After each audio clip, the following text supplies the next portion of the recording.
Do you have ADHD? Were you diagnosed in the past and now searching for the right career path for you? Or do you know somebody, of your friends, some of your colleagues or coworkers, or even your children have ADHD and you want to support them in the best way possible in their career?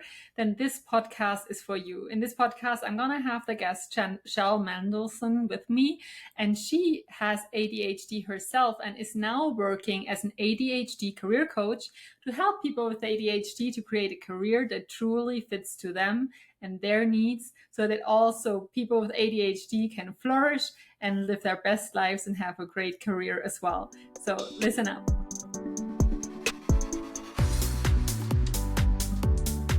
Hello and welcome everybody to the Corporate Warriors podcast. My name is Fela, and in this episode I have a special guest with me, Shell Mendelson. Shell is an ADHD career coach, and she recently came out with her new book, Unlock Your Career Path.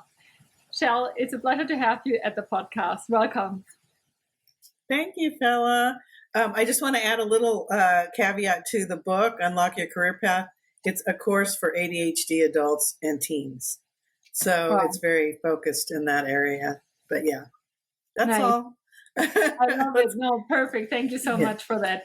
And in any case, the first question would be, can you introduce yourself a little bit more and give us some more background information about you, how you got into that field of work, and what you're doing currently most of the time, let's say? Well, people ask me that and then they go, can we edit it? Because I tend to go off on a tangent. So I'm going to try and keep it kind of as concise as I can. So I am an ADHD career coach, and I work pretty exclusively with the neurodiverse community, mostly with people with ADHD, some with dual diagnosis of ADHD and autism and Asperger's, and other diagnoses that come into that often are like anxiety is one. It's a big one that seems to show up a lot for people with ADHD. But I myself was diagnosed about 15 years ago, and that's when I started working exclusively as a career person with individuals with ADHD. Before that, in total, I've worked as a career person for 35 years, and in between that, there are a few years that I took off to start a company called Kids Art, which was an international children's art franchise. So I started as a vocational rehabilitation counselor. That's what I got my degree in. That's working with people with all disabilities, emotional, physical, mental. I'm sure I was working with ADHD people, but there was at that time, so many years ago, the diagnosis was not recognized. And so it was mostly the physical disabilities I work with. And I did that until I completely burned out working in that capacity, but love working on helping people discover careers where they were able to find what they're really meant to be doing out there. And in terms of the things they're attracted to, the things they're interested in, and not just their strengths, because I don't focus on strengths, because very often people have strengths in areas that they get stuck in because they're good at it. So we don't talk about what are you good at. We talk about what are you attracted to. What is it that you're moved to do? What really interests you? What really energizes you? What's fun? We really talk and explore all the areas around that, which most people I work with have never had a chance to do anything like that, because there's just not any kind of a safe process to do it. Although What Color's Your Parachute is a process I use, and that was definitely a safe process. And I owe everything to Richard Bowles, who was the person I trained with. And he wrote the book 50 some odd years ago. And I've worked with probably 1,500 clients, and I created the 8 weeks Your Next Career Move Masterclass 3.5 years ago. And I've had full classes ever since, and it's been so spectacularly successful for people who follow through with everything, because and I make it so ADHD friendly for them that they don't tend to drop out. The point that I'm trying to say is it really Yeah. works. And I love what I do. And one of the reasons I do so well with this work and have done it without fail for 35 years, without being bored and being excited and energized by it myself, is that I love it. I can create new avenues for myself Mhm. that keep it interesting. That's how it should be. That's what our brains require with ADHD. We are people who are we are big picture people. We have a creativity that has to be expressed. So right now, anyone listening to this, if you have ADHD and you're in a job, ask yourself, how much creativity are you allowed to use within the job? By that, I mean not necessarily art, but creativity comes in many forms, such as problem solving, big picture thinking, being able to strategize, being able to break things down, create systems, do research, do a lot of things like that. Ask yourself if you're able to do those things for the majority of the day, if those are things that really are important for you. And Yeah. if you're not doing the things that are the most important to you throughout the day, the chances of your work breaking down at some point, that is basically what will happen. It happens to everybody without fail with Yeah. ADHD if you are not connected on that level. I think in the audience, not everybody is 100% aware. I think we all have heard ADHD. Personally, weirdly enough, ADHD, oftentimes you hear a lot about ADHD children, like how to, Yeah. raise children with ADHD, or like you think about elementary school and like children not able to, sit down and just listen and whatnot. But not so many people talk about ADHD of adults in the workplace. So I think that's a super interesting, super important topic. But to get everybody on board, would you mind just giving me a very short outline for me and the audience of what does it mean to have ADHD? Like, how are those people different to people that do not have ADHD? Well, I can tell you the bottom line. I'm going to go Mhm. straight to the bottom line.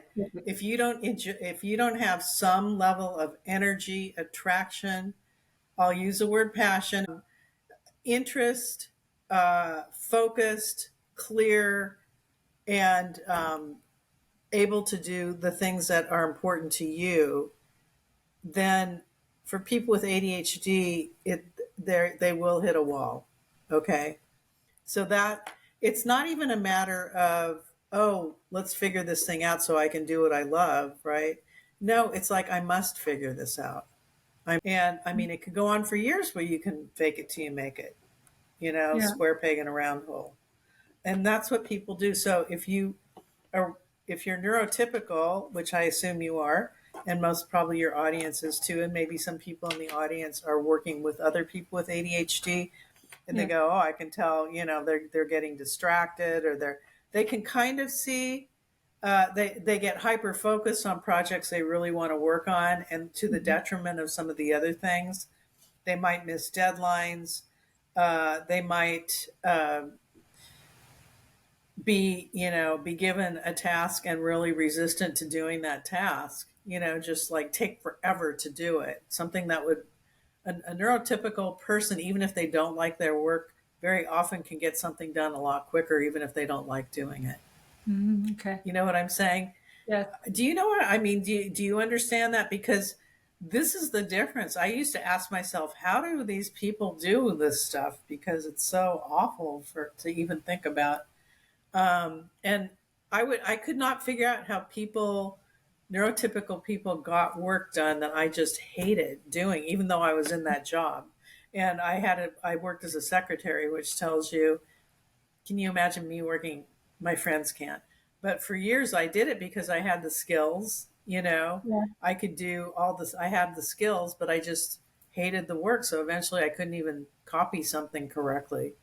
I would Yeah. make duplicates of things unnecessarily. I couldn't even collate. It's just not sustainable. That's the Yeah. difference. That's the long way of saying it doesn't Well, work.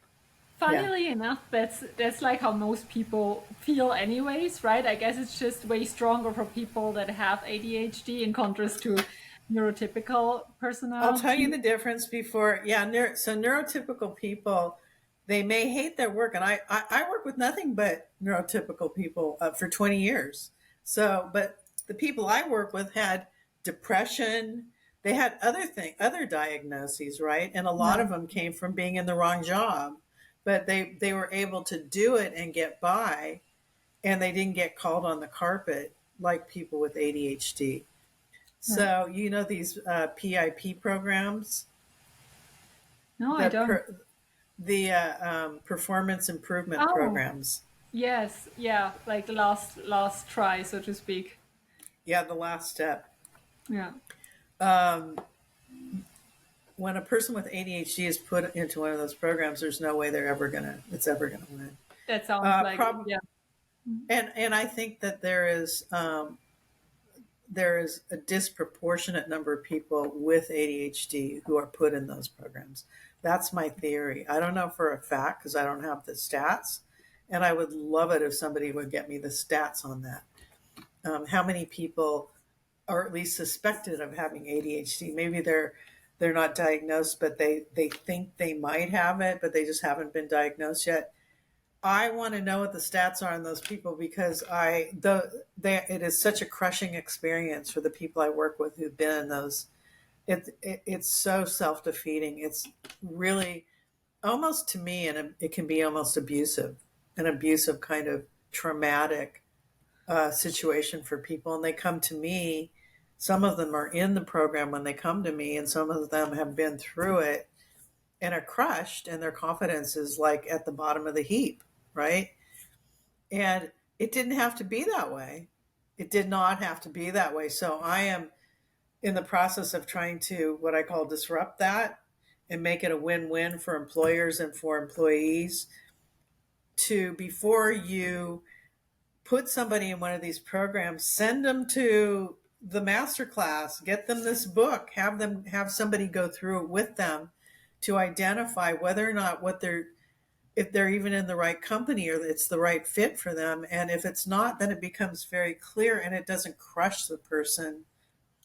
What would you say? Like, I guess ADHD, in the past it wasn't diagnosed as much. So, if people right now feel that perhaps they might have ADHD, but they never got diagnosed, would you recommend them doing that in order for them to figure out, another career path or just to integrate it in their lives? Number one, I believe everyone who suspects they have ADHD to get the diagnosis and clarify it and know for sure. Yeah, I mean, it's like getting any diagnosis. Once you know, you're not trying to they're empowered. guess. Yeah. Yeah, it is. It does empower you to that extent. But I always espouse doing what I call the self accommodation process, which I have kind of developed over time. And first, which is to first break everything down in terms of what your physical and non physical must haves are in your work environment and Mhm. have it written down in such a way that you can articulate it. Just like I was saying, it becomes a win win when you can have this conversation. So rather than tell people, oh, I've got ADHD and have them go out of their comfort zone if they don't know anything about it and then have all these judgment, it causes Yeah. so many problems. I don't think Yes. it's worth if you have to if you can come in knowing with all the armed with all this information, you're not only able to talk to your employer about it, but you're going to the right employer to begin with. And Yeah. you can tell, I mean, the employer that's open to that is for me, I tell people if they're not, then it's probably not a good fit. And it's probably best to say, cut your losses and say, thank you very much for your time. This doesn't look like it'll be a good fit for either one of us. And these are the conditions. Under these conditions, I will be able to, whatever is on the list that they want you to do. This is why I'm here right now. I'm your guy. I'm your person. That's what kind of what the whole process is about. It really is about allowing people to be who they are once they've identified for themselves and created a roadmap. And I'll show you what the roadmap looks like. It's part of the book. So this is what they created. It's called My Career Galaxy. So I don't know if you can see this on Oh, YouTube. yeah, like that we can see it. Yes. Yeah.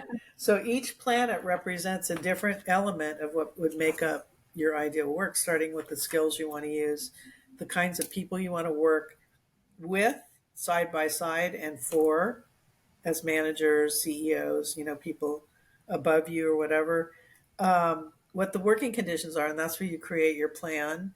And then you really look into the right fields for yourself and the right subjects. You can use any your talents in literally any position within a field just to get started in that field. So we do that, and we talk about life purpose. We talk about salary and rewards. Those things are important. Money, yes, we talk about money. And we talk about the geographical area that people, where do you want to live, and what is the environment, physical environment that will support you and where you want to live. It doesn't mean you have to move. It just means being aware of what works and what doesn't work, maybe for the future at some point. Yeah. So we cover all of those areas and break it down. And then at some point, we look for commonalities and think repetition throughout the process. And we start seeing the cream rising to the top. So the subjects are going to start to rise to the top that are the most uh, exciting or whatever, the ones that's you start to feel energized by. And the ways to get there, like you may need some training, or some people might have to go back to school. There are different things that you have to stay open to as you go through it. But always find a way that's very targeted based on what it is that you need to be doing. Like, Well, that's also advisable for everybody, really, I feel. But yeah, I guess even more so for the yeah. ADHD. Well, Um, so here's what I want to say about that. So I break this down as some people have called it the most ADHD friendly book they've ever seen because it's big, big. Every page is color. It's got this in the back. However, I say this: whatever's good for the ADHD community is good yeah. for everybody Yes. because it's no different. It's just bigger and more broken down and more engaging. Well, another question would be, which is also, I guess, pretty relevant for the audience, is like, what can other people in the office do? If I know that my colleague has ADHD, what can I do to support him or her to have it, yeah, in an as easy or as supportive environment as possible? Well, I think if you're paying attention, are you noticing that the person is struggling? It's usually because they're working on a task that they despise. They just don't. Mhm. It's not that they can't do it. It's like, oh God, getting through it. So start to notice if they're struggling with a task, and maybe ask them. Maybe we can switch tasks, or just I don't know, just be compassionate. Just tell them it looks like you're struggling with this. And, have you thought about what are the tasks that you enjoy doing the most? My philosophy about work is it shouldn't be hard, not be difficult. It should be challenging because that's fun. It's always good to have a challenge, but not hard. It should be very organic and easy and flow. Yeah. What would you say, especially for people that have ADHD and that that they are super motivated, they want to advance in their career, they want to just advance as much as anybody else, perhaps become a leader. Are there any specific tips that you give those people? I would say just if leadership is something that comes up as a skill for you that you really enjoy using, um, then those are the kinds of things that you should seek out. Ways to have more of a leadership role, or jobs where you're just a natural leader within that position. Um, and that by that I don't necessarily mean a manager, because Hmm. managing people is a whole other thing. A lot of people with ADHD actually don't do well with that. In fact, very few that I know do. Some do. I'm not saying everyone, but most people. don't do well managing other people. It's really, is it natural and is it something you enjoy? Yeah. Do you like leading? Um, Yeah, uh, there was very much targeted towards leadership, which was part of the question. And the rest, yeah. let's say the rest of the question was if there are any specific tips that you give people with ADHD that are really into advancing in their career. Well, for one thing, going, climbing the career ladder is kind of not a thing so much anymore. Yeah, So I think more than think about how do I move up, think about what path do I want? How do I want to branch out in my career? You know, how do I want to, uh, do I want to maybe at some point write a book about on a subject within my work? Do a podcast. What do I want my career path to look like? What is important to me? Be aware of how the outside world influences you to make decisions that aren't necessarily yours, right? yeah, So staying true to yourself is really, it's not easy to do in this day and age, especially in the corporate world. You can start out with a book, go through the book, and you'll start asking yourself questions like, why did I stay in that job for so long? Why did I allow myself to get, plugged into something that isn't really who I am? yeah. Right. So, break down all of these elements of what make up your work and really clarify that for yourself. That's really important. And then I think the answers will naturally come. Nice, Yeah. that's great. Thank you so much for that. That's really insightful. We already touched like what the employers can do, what the employees can do, what colleagues can do. So I would say in terms of the work environment, so to speak, we touched all the different parts. So is there anything else that you think the audience should know about either working with an ADHD person or having ADHD, getting diagnosed with ADHD? Is there anything else that you feel like if people just knew that early on, it would be so much easier for them? Well, I would ask them if they know what they want, really, if they can identify what is it that you really want. And most people can't answer that question. Neurotypical people can't answer that question, let alone people Yeah, with ADHD. But if you can start there, what is it that you really want in your work? What are those elements that we just talked about? Um, and really get some clarity around that. There's no easy route. It's mm, really, you've got to do a deep dive. There's no easy route. And it's not easy.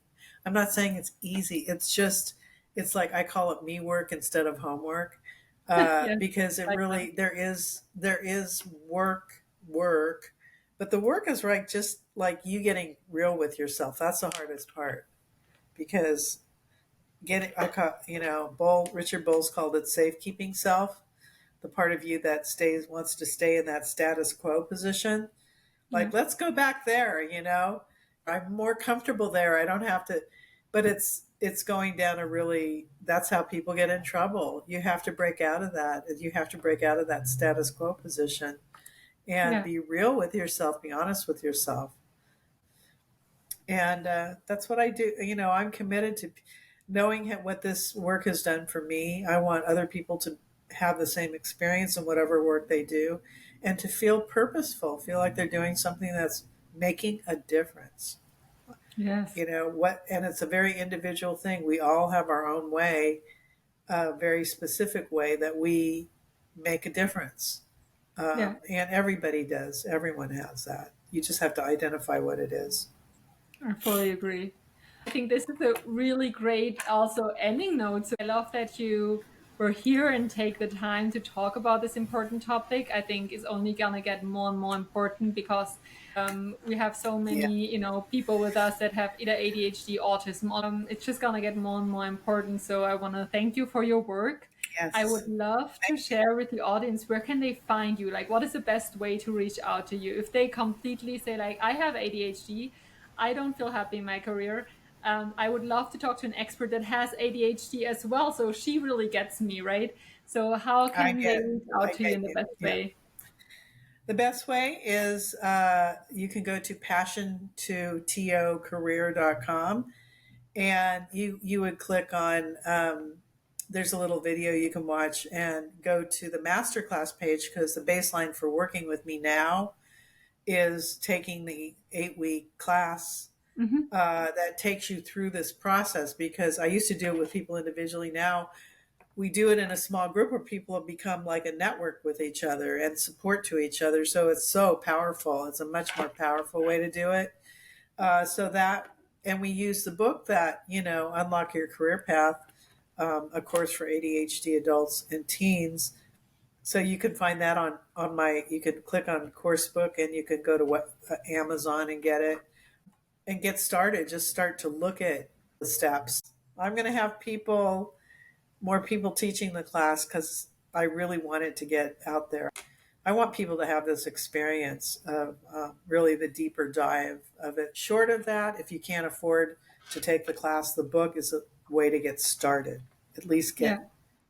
get in the conversation, right? All right. Thank you. I'm gonna make sure that we put the link also in the caption, so people that are listening right now can just go down and click there and directly get to your book or your class. And yeah, with that, Shell, thank you so much for your time and for your effort and for your work. It was a Thank pleasure you, to talk to Philip. you. It was a pleasure. Thank you.